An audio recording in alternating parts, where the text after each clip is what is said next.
पैसे पैसे क्या कर रही तू? तेरी बाबा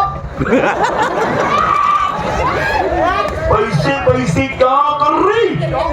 तेरा रेट बोलना, रेट.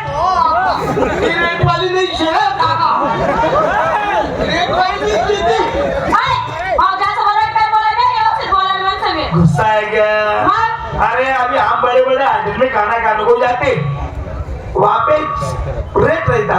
रेट म्हणजे मेरा गुस्सा है क्या? जान दो. होटल में खाना खाने को गए, वहाँ पे क्या रहता? स्पेशल थाली 100 रुपए थाली, 200 रुपए थाली रहती क्या नहीं भाई? फिर मैं क्या बोल रहा? क्या बोल रहा हूँ? तेरी थाली कितनी बड़ी है? इतना बड़ा तू खाना खाने का इतना बड़ा. काय पुढचा गडा कर रे तुम बोलते थाली वो बोलते रेट मनी भगोनी लिहिले अरे इनी बघून फुटी जायला